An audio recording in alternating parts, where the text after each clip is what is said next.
Meeting up, led by the invocation. Irene, if you would please do that. Yes, sir. Heavenly Father, we come to you today asking for your wisdom and guidance as we begin this meeting. Fill us with your grace. Continue to remind us that all that we do here today, all that we accomplish is for your greater glory. We ask these things in your name. Amen. Amen. Thank you. Please join me in the Pledge of Allegiance. I pledge allegiance to the flag of the United States of America and to the republic for which it stands, one nation, under God, indivisible, with liberty and justice for all. Join me in the Texas Pledge, please. Honor the Texas flag. I pledge allegiance to thee, Texas, one state under God, one and indivisible. Thank you very much, and good morning to everyone.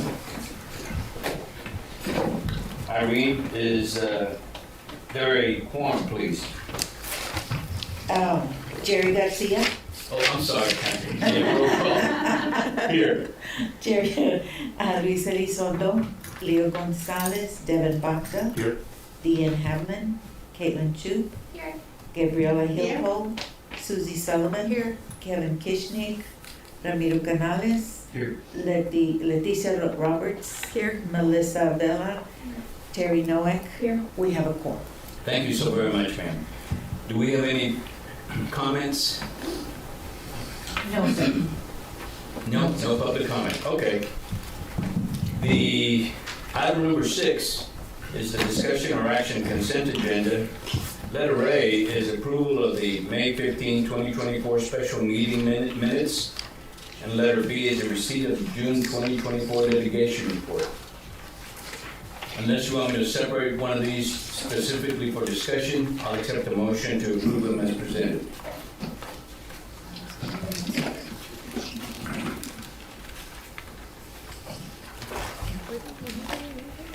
I'll make a motion. Devin makes a motion to approve these as presented. Is there a second, please? Second. Gabby seconds that. Any further discussion? All in favor, vote aye. Hi. Aye. Opposed? Let the record show it passes unanimously. Terry, the litigation report, I'm sorry, ma'am? but it's on this one, it's just a summary for the agenda, right? Yes, ma'am. So we approved it together, but where is it? It's Oh, separate. separated in Yes, here. ma'am. Sorry, I'm not there yet, so I just wanted to make sure that goes there when we have the approval on it. Okay, thank you. Yes, ma'am. Okay, now I'll ask Terry to come up and give us our TLO report, please. Good morning, everyone. I don't normally bring complaints to your attention because most of the time they're pretty easily resolved, same day kind of thing. But these two were pretty intense, and I thought you should be aware of them just in case they go farther than this building. The first one is an agent. She was requesting preliminary appraisal rolls. She filed a PIA for that and didn't receive it in what she assumed was a timely manner, and that was because they weren't ready for publication yet. So she had contacted the appraiser she was working with, and Deborah and me, and we went back and forth with that. That was resolved. Once they were sent to the taxing entities, those appraisal rolls were sent to this agent as well. She wasn't happy that she got them so late, but they go to the entities first, so we kind of resolved that part of it. Then she wanted, and this went on for a couple of weeks, she wanted all the evidence from the appraisal district that they were going to use to defend their value on all the properties that she protested, and we're talking over 100. I don't know exactly how many there are, but I think there's between 125 and 150. Anyway, historically, that information is given to the agent and the property owner when they meet for their informal hearings. That's not something that the appraisal district is required to send to an owner or agent before their informal hearing. She insisted that she have it. Again, she called the appraiser, she called me, she called Deborah, she called everybody. And eventually, the appraiser was kind enough to send that to her. And then the agent did not show up for informal hearings on May 20th, 21st, and 22nd. And the whole point of the informal hearings is, exchange information, discuss, possibly come to a settlement agreement, and if not, then you go to ARB. She didn't show up for any of those. Apparently, she thinks I can tell the appraisal district and the ARB what to do, and I have explained to her multiple times that that is not my responsibility, it's not my job, I can't get any of this sent to you. But she pulls the, well, you're the taxpayer liaison card out, and I say, yes, I am, but still, none of this is under my authority. So we thought we had taken care of that, and actually then we had another issue with her yesterday. But we also took care of that, and I kind of passed her to Deborah. You know, it was like, tag, you're it, because I couldn't help her with anything else. And Deborah very graciously was emailing back and forth with this agent. She's very, she does not like Nueces County. She, you know, badmouths the district and the ARB and everybody involved and the board of directors. She badmouths everybody. But anyway, so we kind of resolved that, I thought, until yesterday. She wanted to reschedule, and she was told that that was not an option for her and that she needed to show up today or be a no-show. And she pulled into the parking lot at 8:15. So she's here. She's upstairs. I don't hear anybody beating on the floor or anything, so I'm assuming things are going okay. But she threatened to go to the Attorney General, and you know, it got pretty intense and went on for a couple weeks, and I thought you all should at least be aware of that just in case it goes beyond our building. We'll see how that goes today. The second one was a property owner who was working with an appraiser via telephone. They exchanged information. The appraiser called her, made an offer to settle, and the property owner twice in that phone call accepted that offer, so she was sent the settlement agreement to sign, and apparently overnight changed her mind and sent some really ugly emails to the appraiser accusing her of lying and bullying her and threatening her and harassing her, and I was like, okay. I read the emails, I talked to the property owner, I talked to the appraiser. There was absolutely no violation of code protocol, nothing, and the appraiser couldn't have been nicer. She explained everything to this lady.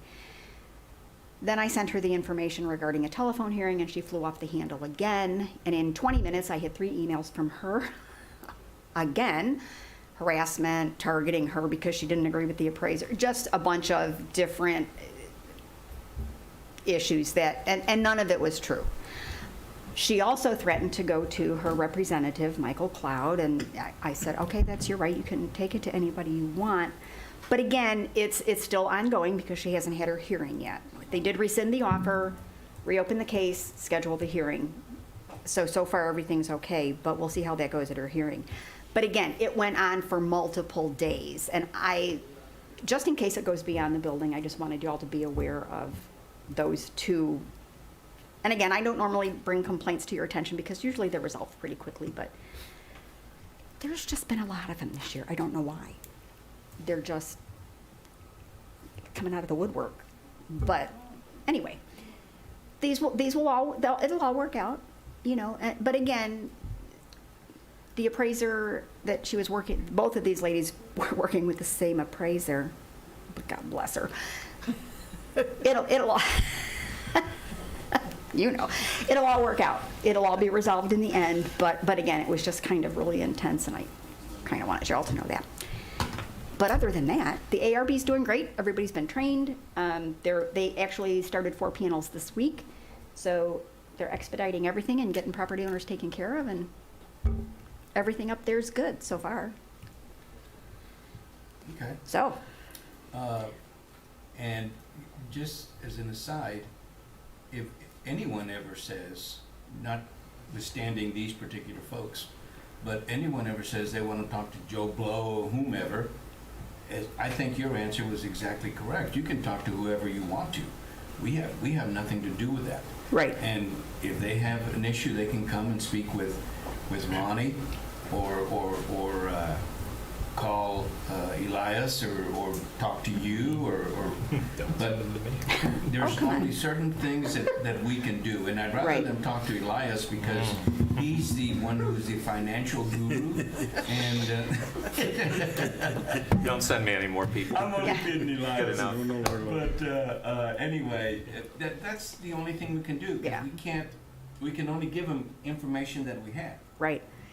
And, like I said, most of the time it's a matter of they don't understand policy or procedure or code. And it can be, once they calm down and it's explained to them, it's okay. But these two ladies were just, And I've had, quite frankly, and I'm sure most of us have had, I get stopped at, Heather doesn't let me go with her to HEB because we, can't go to HEB. it's, people stop me and that's why I'm highly offended that my picture's in this thing. Anyway, It's posted outside HEB. they stop you and they want to have personal, and which I don't mind, but my pat answer is, hey, call the appraisal district and see what issues, go in front of the review board. And some of them claim that they don't know what the review board is. Right. Well, okay, then this is who you need to talk to, and I've given them your name to And that'll be me. to give them a call. So if there's ever any issue, I think that's probably the most prudent way to handle these kind of situations and move on. There's only so much we can do. These two ladies just got really ugly and Well, good luck. Yeah, thanks. Anyone have questions for Terry? No, hang in there, Terry, but I do think Okay. it's a question of policies over the long run, because it will get worse, and if we're in a stagnant market, which we are a little bit, where people see values not going up but rather down, and then you get a high appraisal, your blood pressure goes up, right? And that's the problem, is because you're lagging behind on your stuff, right? And we see it's not moving. And if you're a homeowner, I can tell you, between the taxes, insurances, and the evaluations, that you don't make any money right now. It doesn't matter where you are, right? Your margins get so small on whether you're residential and you're just trying to make it, or I think you will get worse before it gets better. But the system is a little bit broke, because if this agent is actually doing what she's supposed to do from her perspective, she's supposed to get all the information, the underlying information on the values. She should not ever be ugly to anyone. I'm 100% behind you Yeah. guys on that. But she's supposed to get the evaluations. So if she gets them all, from her perspective, why should she share those with the people that she sees as an enemy, right? Why should she come in with her information before she goes to the board?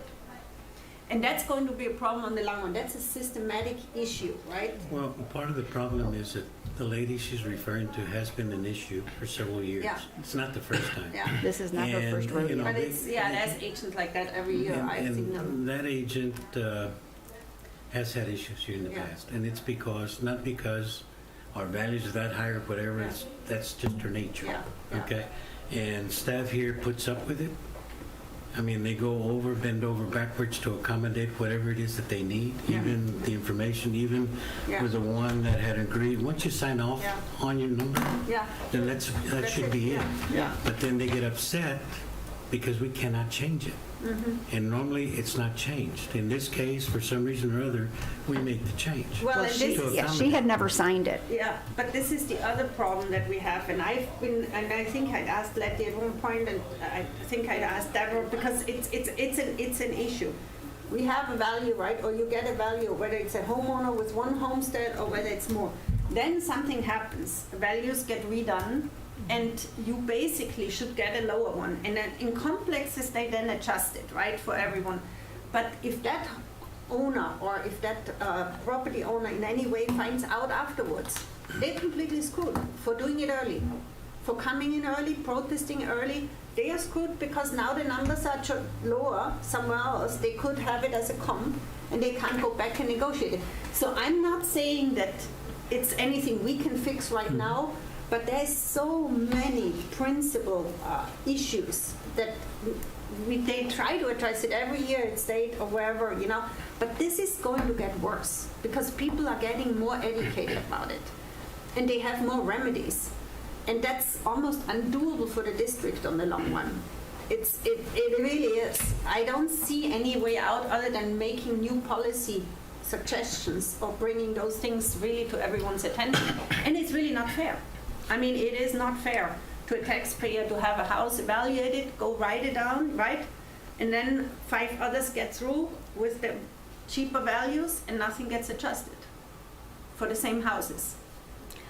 And I'm just saying, I'm seeing Yeah. it from both sides, because you are doing 100% your job, right? So does Letty, so does Deborah, so does every appraiser. They're doing a great job, they're trying their best. But the system itself is 100% broken on it. Well, we also are the ones that implement what the policy is. Yeah, We don't exactly. go and Exactly. change the policy to accommodate the appraisal district. I agree. We work with that to make sure that the taxpayer gets as much information as they can get. Yeah. I have a question. Yes. What is the reasoning behind not sharing the evidence before the meeting of the appraisal district's values? You have to share it before the meeting if requested. Oh, okay. Yeah, I no, thought that she everyone said they gets, requested no, you it get the information earlier. prior to. Okay, I thought she said they requested it earlier and that they're not required to provide it For an informal. for an informal. An informal hearing is Right. when you just come in and you Right. want to start discussing by But we phone have or this in online person. platform, why wouldn't we just provide the backup for our values That's when not we very- give them? You know, like provide transparency. It's not on the online platform. No, it is. It's on there. All your values will become, once we mail out all of the notices, The evidence for the values? well, the values for the properties will be on there and they'll be exposed to the public. Right, I'm just Now, as curious far as as to why the evidence- evidence wouldn't be on the online portal. Just be transparent about it from the beginning. You want to do that one? It depends on what they're asking for. Okay. Some people would just ask, okay, I want to see what my neighbors, our values are. That's can be considered evidence. Okay. Okay, so that's on our website. Right. Once the entities are notified, then we make it public on our website, they can pull that. Now, if they want evidence specific to an individual property, then we will pull comparables Right. that are closest to the subject. And that could be more tailored to that particular property. And that is given to the property owner 2 weeks before, 14 days before their formal But hearing. not before the informal, Now- which is when we want to settle. Okay, so during the informal, then if they come in, then we provide it for them there, because sometimes they will have comparables and we will put those together. Okay, So sometimes the evidence is given in an before the informal if requested, and we have a sufficient amount of time to produce that, then we do that. okay. So, but it is required that we give it to before their formal hearing, and Right. that we do. It just seems if we wanted to settle them at the informal, giving them that advance knowledge of what the evidence is would allow them to prepare for a more robust discussion. Now, I don't know how cumbersome it is on your side to produce that, but there's always that. That's the problem right there. Yeah. Because I have a question on that note, a little bit, going back to even what Gabby was saying. So if you have 5 houses next to each other, let's say they're all $500,000 each, right?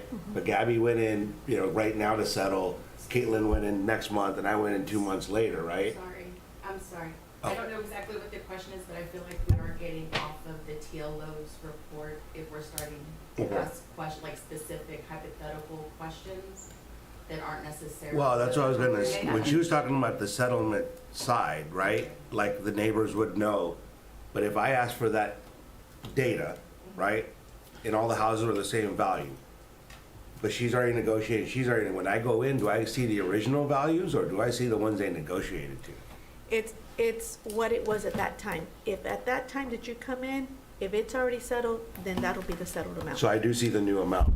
So if she's already knocked 100,000 off, then I already, okay. Yeah. So then it goes Whatever- back to what you Until said. that happens, Devin, Whatever. it doesn't happen. Yeah. It has to happen first. Right, but I was going back to Gabby's first point where it's like, why don't I just wait, Right. to see Well, what everybody else does? The only thing I can tell you is that one of my neighbors called me specifically about that, specifically about what you had said. And And I told him, what you need to do is get your comps, because he's gonna go in front of the ARB board. But he calls me back and says he got comps. He cherry-picked his comps, and so there's some comps that are out there 7 miles away. And, and he's bringing these, and I said, you gotta get something in this area somewhere. There's something that has sold in this, and there was plenty, but all that had been sold there was at that price that his home was generating. So, those are the issues that will come to pass on how some homeowners are going to approach the ARB process. But everyone has their right. So, other than that, anything else for Terry? No? Terry, thank you very much. Thank you. Really Y'all have a good appreciate it. weekend. Yes, ma'am. Okay, next item on the agenda is the presentation of the 2025 proposed budget. Elias. Start over here, and then I've got the computer in case we end up going deeper into this. You guys have all this in front of you? Same one that was sent out Friday, but in the paper form in front of you. And here it is. Okay, so this is the 25 proposed budget. The staff submittal to the board, and then on Friday, by Friday, it's got to go out to the entities. So I'm going to shortcut it for you because I don't know how many people are interested in all the details that are in here. But the budget is explained starting on page 1. There's like 3, in the transmittal letter, there's 3 pages that explain it. But I'm going to give you the highlighted version.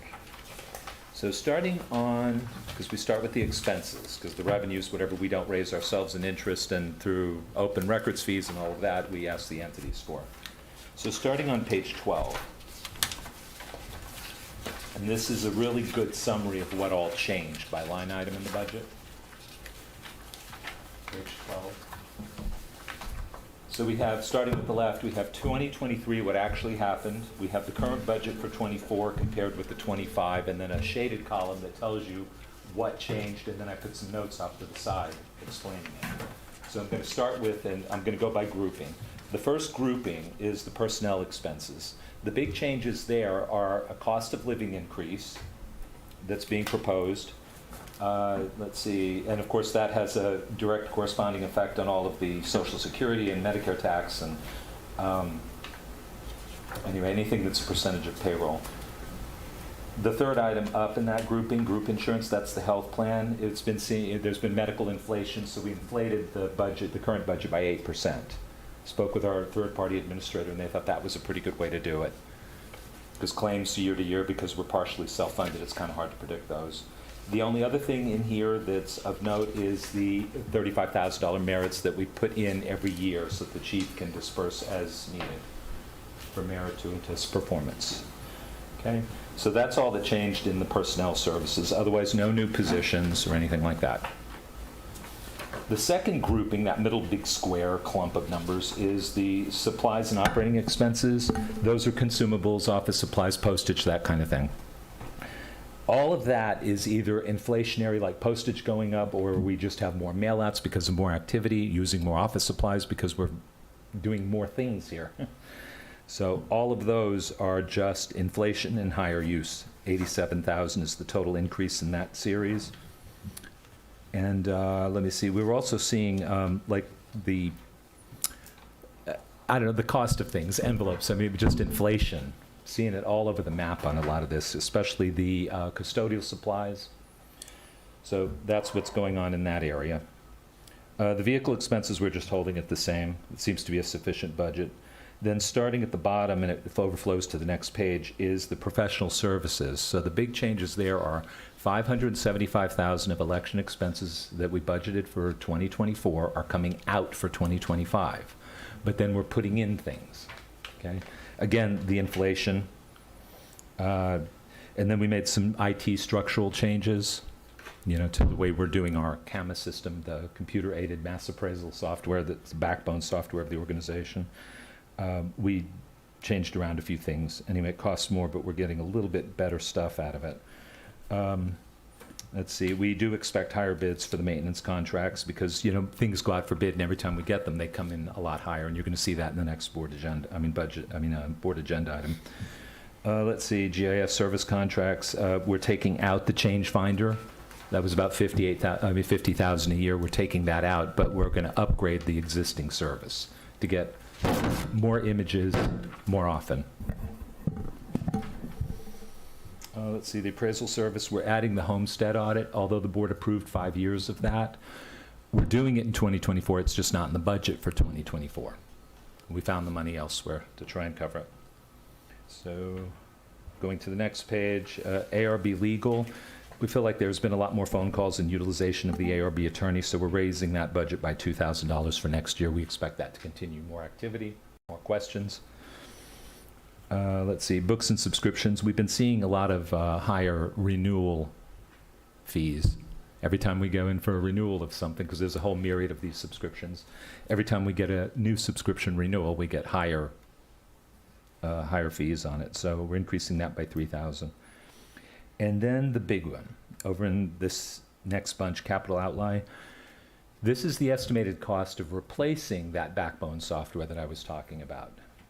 It's pretty costly. We put it in here for full disclosure. There are other options on how to finance this, but they're more expensive than if we just ask the entities for the money, put it in the bank, and disperse as needed. We can also finance it. We looked at the legal aspect of it and the financial aspect of it. Very cursory, but it looks like we can go down that road. And I've got some preliminary numbers that we can replace the 1.2 million. But in the end, again, we did this because in the end, with the interest, it's a lot more expensive for the entities over like a 5 or a 7 year period. Is that me?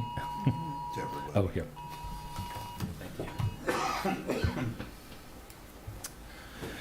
But that's the full cost of it as best we can tell. We've only done very cursory. This is like on very rushed. This is very complicated computer conversion.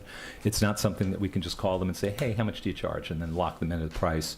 Financing is another thing. We've got to go through all of that. There's legal documents. There's interest rates that have to be bid out. There's all kinds of stuff that we have to do in order to come up with final numbers.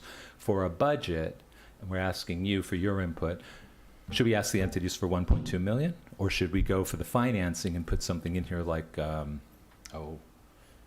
say, $277,000 for financing it over a 5-year period, or $210,000 to finance it over 7 years, replace the 1.2 and ask the entities for it over time. We are sensitive to their budgets, but this is big. We can't, there's only so much we can do with it. There is another option, but it's not a popular one. We can ask the entities for like 1/3 or 1/4 of it, 1/3 over the next 3 years, put it in the bank, hold it, and then not begin the computer conversion until year 3. But we feel like we need to get moving on this faster than that, because there's issues with the existing system. Bought it 14 years ago. A lot of, how shall I say this? We need to replace it. The best way I can put it. We've had issues with it. And the support and all of that, we've just had a lot of issues. And that's putting it politely. What, software issues or hardware issues? Software. It's our hardware. It's their software. There's been deficiencies in it keeping up with legislative changes. The other people in the room can probably speak to this better than me, but the way I'm understanding it, for years I've been hearing, we keep putting in support tickets and we don't get anything. Legislation changes, it's not built in. We have to actually get after them to build it in. And in some cases, we've actually had to educate them so that they can upgrade the software. It's supposed to be the other way around. I think that the competitive softwares, and I think this is general consensus, the competitive softwares are much better at this than the one we have. The appraisal districts, there's no coherence between the Texas appraisal districts on which software they are using. They're not all uniform across the board. There's several providers and each one has their own. Okay, so basically we buy our own provider and Harris County or wherever they buy their own provider, and the provider gets the updates from the legislation. They're supposed to keep up with that. And that's where the glitch is with this provider. One of them. So, again, this makes no sense whatsoever because you have no coherence even in the law part of it, right? So you are getting bits from every software provider that's out there right now, or no? No. What we do is we put out, when this time comes to do this, we would definitely competitively bid it. Well, actually proposals in this case. So we don't know yet what our budget will be on that because we haven't gotten the other bids yet. We didn't do bids. What we did was we did more informational IT contacted several of the key ones, the bigger ones, and said, for these things, because it's quite an extensive list, for these types of things, the Okay. common things and things that we would be looking for, what's your estimated cost? Of course, none of them are going to nail down themselves to a price. So we got lots of them. They were pretty ballpark with each other, and we selected this cost because we thought it was realistic for what we're looking for. But we got Is it the three. one that we have, or is it a new one? Not the one we have, we didn't even call them. Okay, There are 3 new ones. I just, okay. I know it's big. Well, it also doesn't give you a guarantee that it's working if we have not worked. You know what I mean? It's Mhm. just one of those deals. Yeah, I would love for that to be easier for you guys and have a faster system and a better system and go to stuff like Caitlin said, where you have the web support and everything where they can tell you, yeah, we can put stuff here like everyone else. Is there a ranking from those software companies in terms of, does anyone look at that, how well they do with other appraisal districts? When we get serious about that and actually go out for proposals from all of them, demos, references, I mean, there's a checklist, I mean, the way I've done it anyway. You have all of this and you have to really evaluate each software. The big thing is the demo, especially if they'll give you one with real, play data, and you really get into it. I don't know how it's going to play out over here because I'm not a CAMA expert, so I'm going to have to rely on the CAMA users to do all that. But that's the approach that I would definitely take with this, because this is a really key software for us. It's not like a spreadsheet or whatever where you can just switch to another one. See, now, looking at what Elias is saying, we have looked at other areas that actually have the better technology in place. And that's why we're coming to this end, that we're recommending that this needs to get done.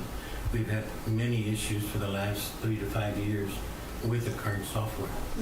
And a lot of it has to do with the fact that when they don't do this, it really puts a bigger burden on IT staff to implement what needs to get done. As far as what he was saying about when they pass new laws, this last session, the normal session, not special session, they passed it back in October of last year to implement new laws for this year. Well, they didn't do it in the month of December when everything was out. They waited till about a week before it was supposed to have been implemented. And then it took them another week, 2 weeks to make sure that it was working, when it should have been done since December of last year. And that's not the first time we've had this issue before. There's other issues that have been just multiplying. Now they've got a third-party vendor to take care of their issue. Yeah. And they've gotten bigger because of that third-party vendor, and they're not taking care of the clients like they used to from the beginning. That's crazy. But, It is crazy.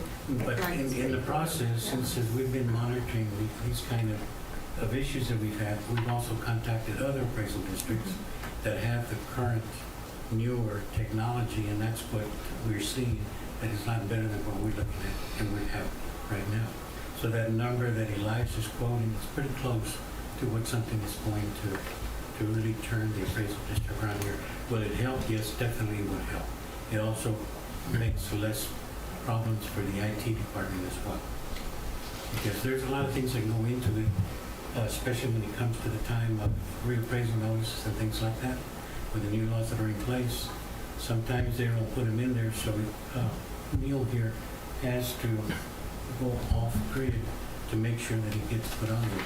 2 years ago was the tax and rates. Truth and taxation.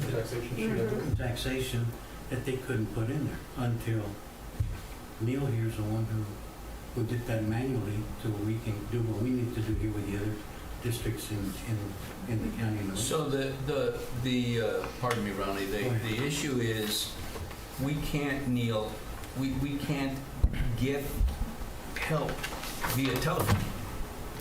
They call me for help sometimes. Yeah.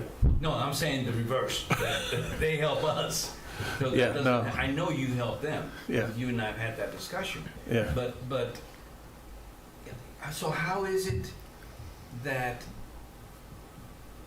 we have been doing or managing to get out the information that we have gotten out? Because I mean, work. really, that's a question that Because I makes- work long hours sometimes. That's why. That's how we get it out. But on this, the basic question is whether we want to ask for it all or not, right? Yes. I mean, that's really what we're Yes. talking about. And the only difference is, I think we should ask for it all, I- because I software agree is with something you need to, Absolutely. we do it in our company, I hate spending the Agree. money, but I always see a year later, it makes a huge difference. and the With thing this, is you that need if to we make the finance it difference. and we piecemeal it, Yeah, it's not. it's not gonna work. Because Yeah. as we piecemeal, then the new stuff that's coming in isn't gonna work with the stuff that they put in. I mean, I've been around that circle. So I agree, I think all of us are in agreement that we need to get everything we can and get hardware and get IT working and running with this process instead of nickel and diming this thing.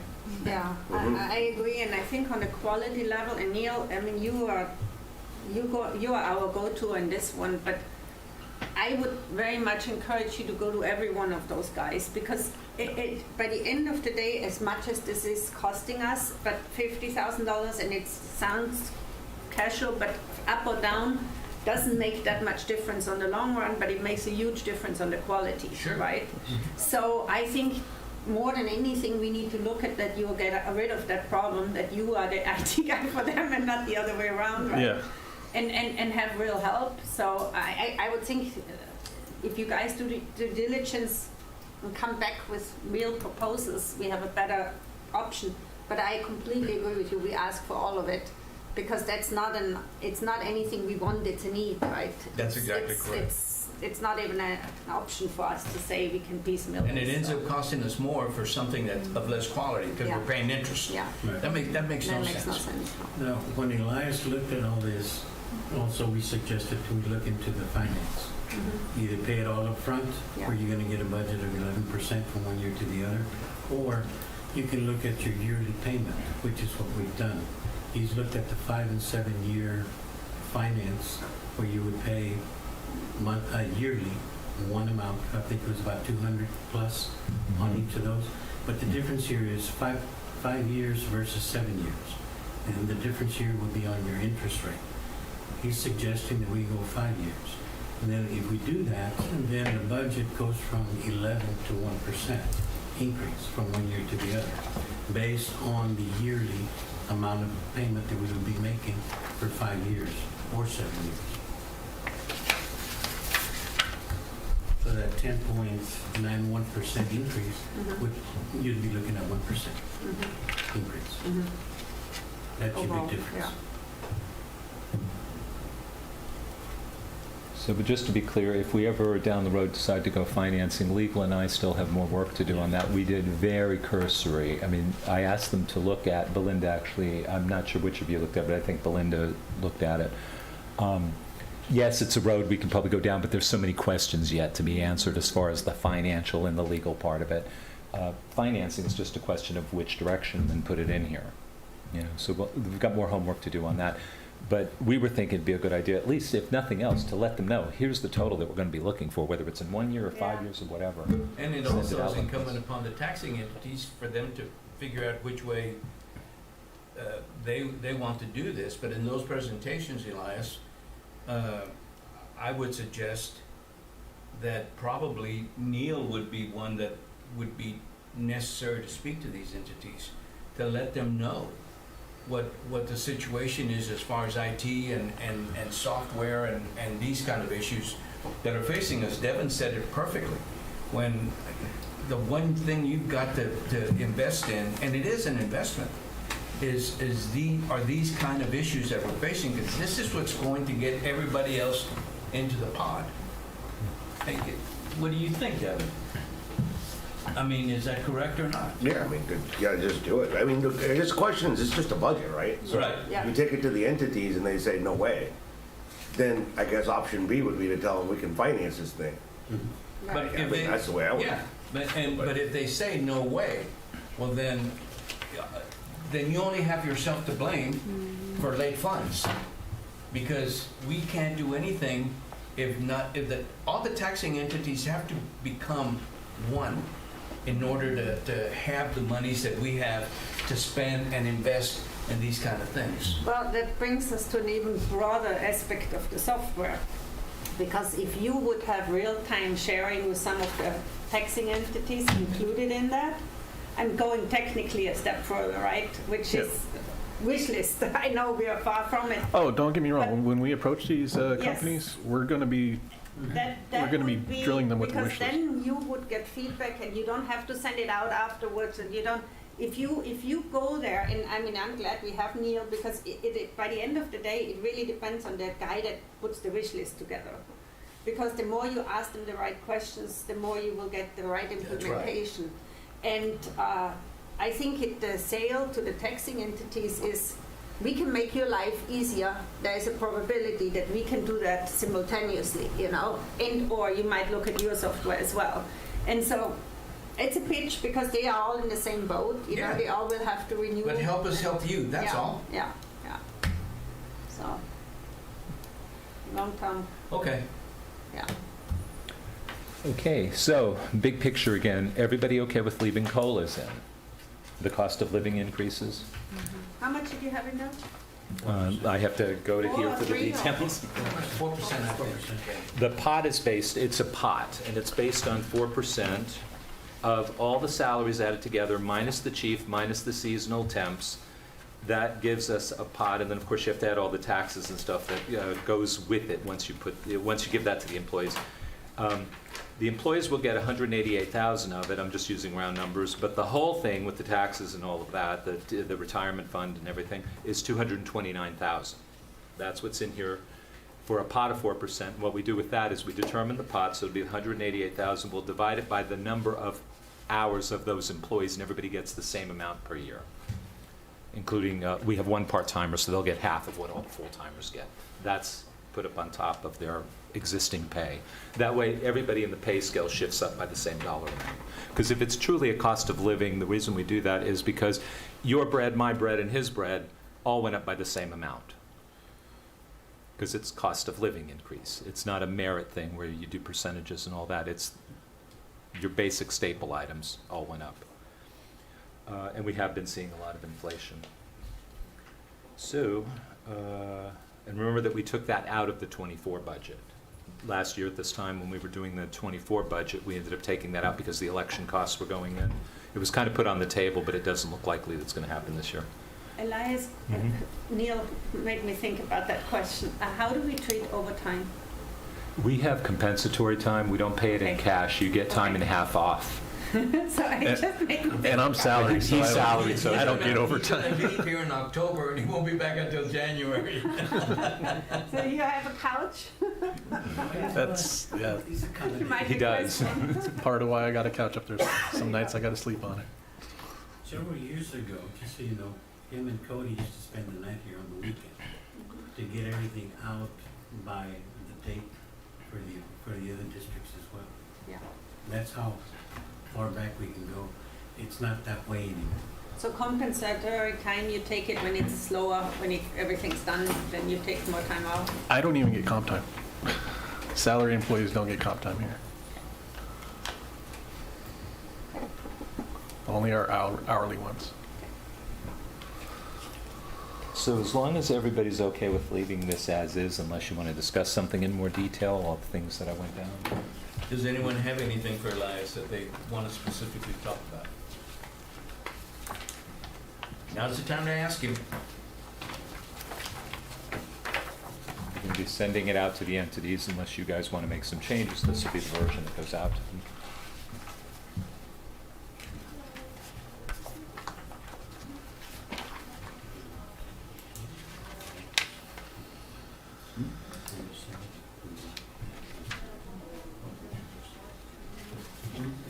Ronnie just asked me a question, and unless I'm wrong, unless I read the board wrong, I think that the budget we're gonna send out is for the total purchase of the new system. Is that correct? Is that correct? Susie? The 1.2.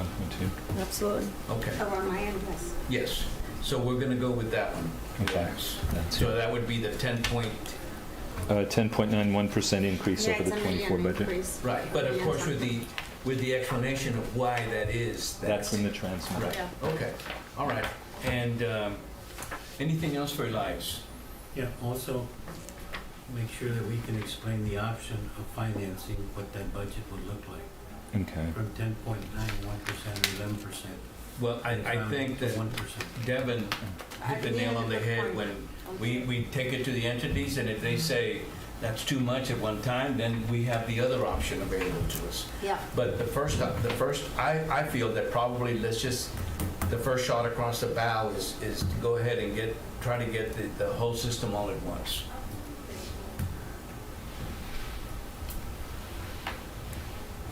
Okay, I hear what Ronnie's saying, and there is Oh, a yeah. paragraph that kind of addresses that. I'll run it past you because your signature's on that. But no one says no, but the issue is we try to get what we can initially. That's all.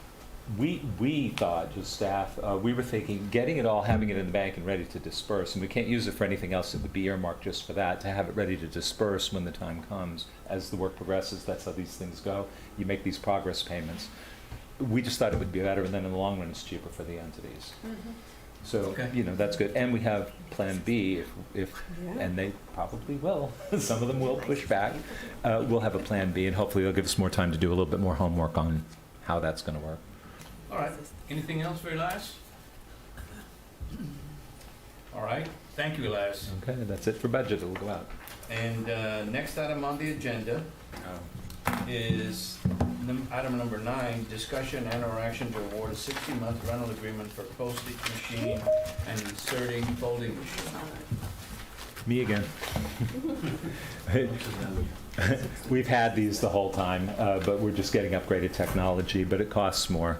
Pitney Bowes has, there's a purchasing cooperative so that we don't have to go do our own bids. They do bids, and they're allowed to share them with other government entities. We found a pretty good deal, because this is very expensive, I think. We found a really good deal. They gave a 30% discount if we go through this one purchasing cooperative buy board. And so talked to them and got everything. I just have one thing pending from them that I need, but then it's good to go, I think, the rest of the way. The cost of it is over a 5-year period for the 2 machines. One is a folding sorting machine for these bigger in-house jobs, not the one the outside printer does. These bigger in-house jobs, plus ARBCs, and there's a lot of things that go through it. Folds, sorts, and it puts things together, sticks them in envelopes, seals it, sends it out. The other one is our regular postage machine, and a lot of postage goes through there, a lot of mail pieces. They had to upgrade the technology. I thought this was interesting. They had to upgrade the technology because apparently there's a lot of counterfeiting going on where anybody, because we send to so many people, anybody could take that envelope and copy it and make duplicates of it. It's got postage on it.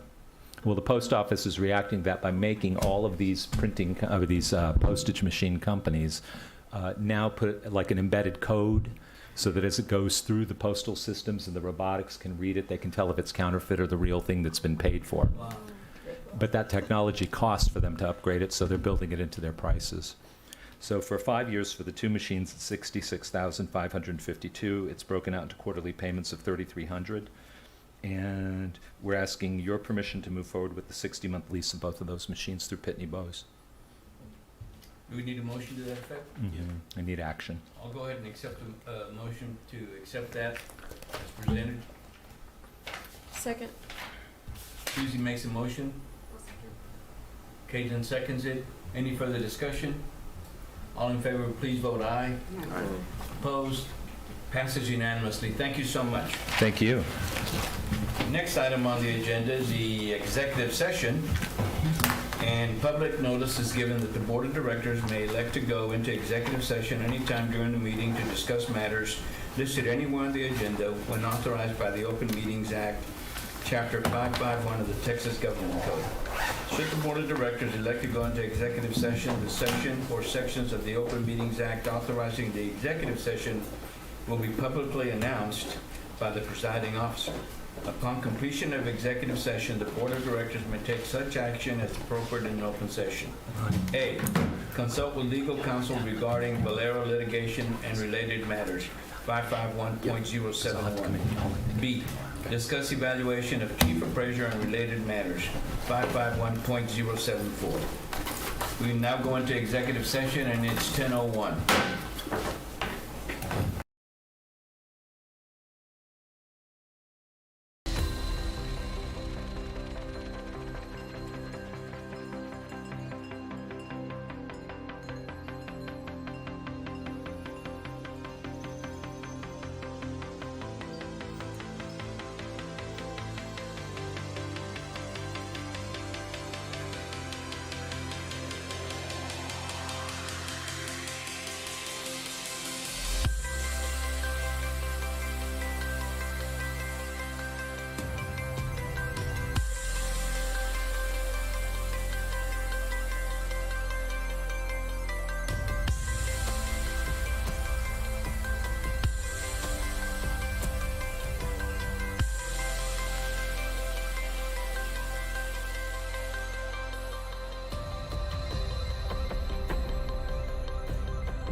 6:41, and the meeting is back in session. And we had no action to report. And so with that, the chief appraiser we are going to do his report now. And other than that, that way you can go ahead and leave after the meeting. Okay? Our updates are protests for this year. We're about 10,000 less than what we were this year at this time. We got about close to, a little over, or pretty close to 30,000. Of those 30, 20,000 of those are open. And of those, maybe about between 8 and 10,000 have already been closed. We've been seeing less people here, but more in the system to take care of that. Also, the financial audit will be presented in July. Is that true, Elias? Yes. It will be July.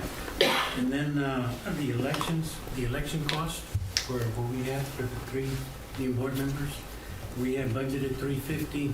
The actual cost was roughly about $160,000. Well, that's good. So now we're going to do the runoff, which is, last day was yesterday to go vote. Saturday is the day of the election. And then we set aside another $250,000 for that. Okay?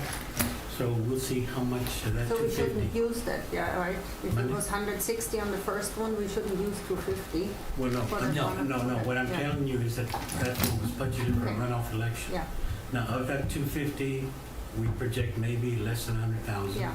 Because it's less It worked out a locations. heck of a lot better. Yes. Yeah. And then between the 15th of June and before the 26th of June, we'll have a special meeting to canvass the votes. And then we can go from there. Okay? Other than that, I think staff has been doing real well.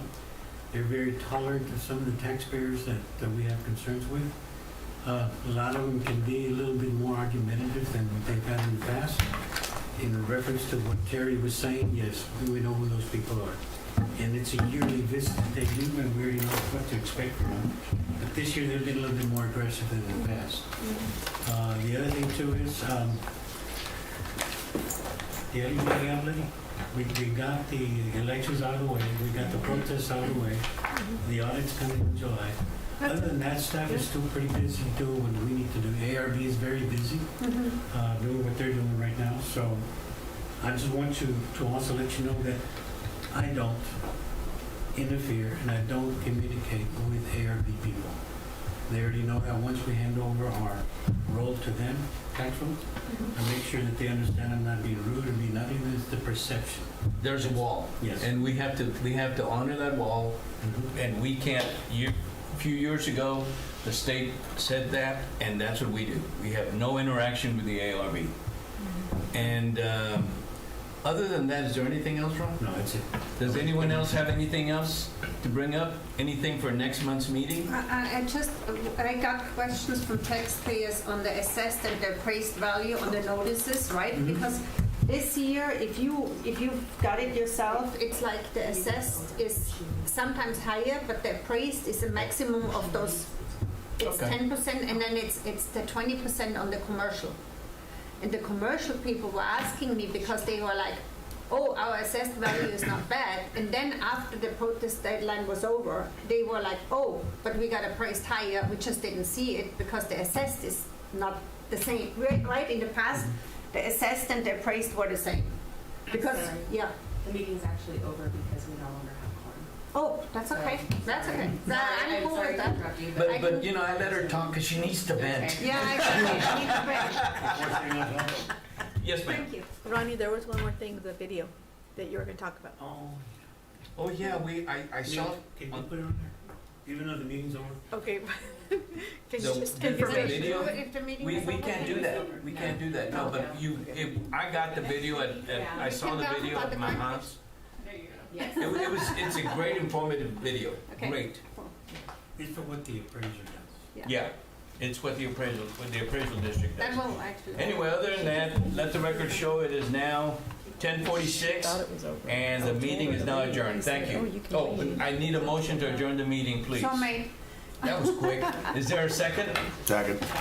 Any discussion? All in favor, vote aye. Aye. Pass unanimously. Thank you. All right. What time